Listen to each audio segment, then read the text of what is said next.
Hello everybody, MLD here. Please like and subscribe. And this was, without a doubt, the best Xbox E3 in years.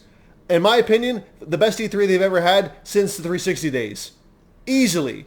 Now, my personal favorites would be, like when I saw the Outer Worlds trailer and how they were being very self-aware, and when they finally announced the sequel, that made me really kind of whoop out and enjoy right there, because I really enjoyed Outer Worlds 1, and now I know that for sure they're making a sequel, and it will have the budget Xbox, just the Microsoft backing behind Obsidian now. They're not hampered by budgets. So I'm looking forward to Outer Worlds 2 now that I know that it officially exists.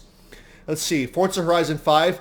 I'm looking at the beautiful open world Mexico graphics and all that stuff. I'm like, what is this game? And then you see the cars, and I just I was so happy. This is by far the best looking racing game, period, that I've ever seen.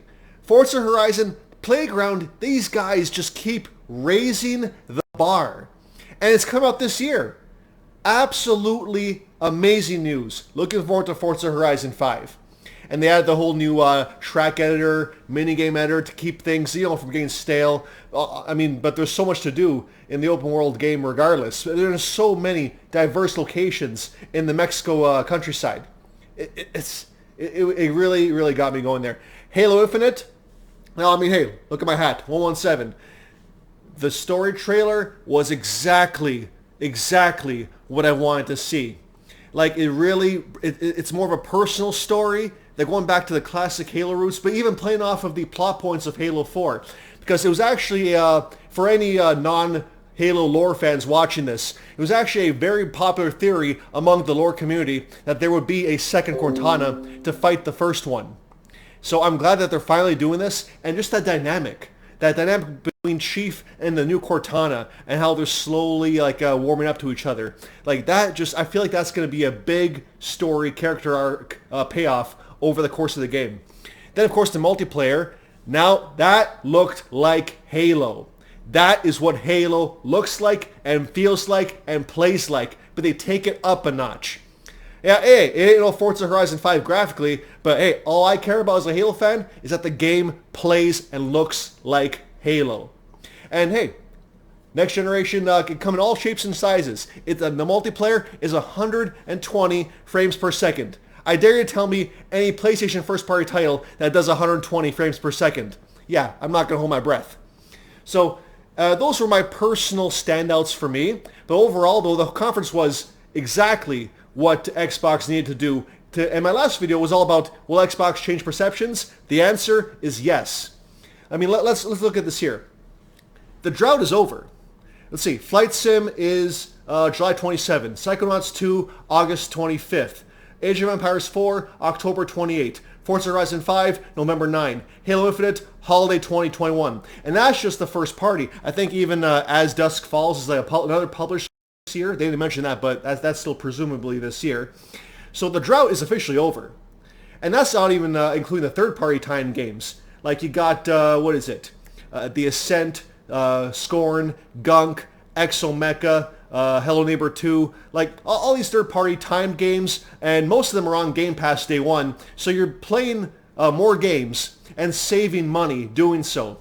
They also announced 4 new games. You could count Starfield, because they announced it by name only, but they officially unveiled the in-engine trailer. They announced definitively that's not coming to PlayStation. So this game is I think it's going to be a megaton. If it's Skyrim in space, it's going to be a megaton. Then you got Contraband from Avalanche. Let's see, Outer Worlds 2, I already mentioned that. And Redfall and Forza Horizon 5. So wait, well, that's 5 games actually, technically. Yeah, 4 games without Starfield, if you think Starfield already got announced. So Sony has a lot to answer for. They got to announce at least, 5 new games to even match the new game announcements that Xbox did. Think about that. 5 games Xbox announced today that were new. So on top of that, 10 Game Pass games from Bethesda were added as of right now. I personally just I just installed The Evil Within 2. I played Evil Within 1 on Game Pass. Gonna play the second one tonight. Really looking forward to that. And I think that easily beats out any PlayStation Plus offerings for the month, or even PS Now offerings for the month. Like, they had the original Fallout 1 and 2, cult classics. Like, my average laptop can play those games because they're old games, but they are classics. So 10 games, add the Game Pass now. Like, that is how Xbox is showing that they got games coming now, later this year, and they got 2022 on lock. They got 2023 on lock. They're really starting to hit home just how many studios they have and how much they can really outproduce and outpace the PlayStation. And the PlayStation fanboys, they are slowly having their bubble burst. Last year they complained, or they teased, how Xbox had no gameplay. Oh, they showed gameplay.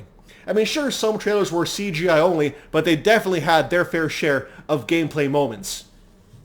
So overall, this is very exciting, very energizing for the Xbox brand, for the Xbox fans. They knew how to do the show right. They didn't spend all the time talking. You had some people talking here and there, but overall, it was about game after game after game.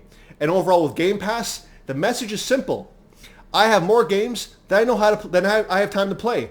And I'm only paying $180 per year. If I want to buy any games on the side or buy DLC on the side as well, that's my choice. But for PlayStation, you have only one choice. Pay $70 per game or wait. So the choice is clear. One side has value, the other side doesn't care because they got you by the balls. Talking about Sony, talking about you guys, PlayStation fanboys, who are very, very complacent. You guys are getting gouged by comparison. It's not even fair. So, your move, Sony. See you guys.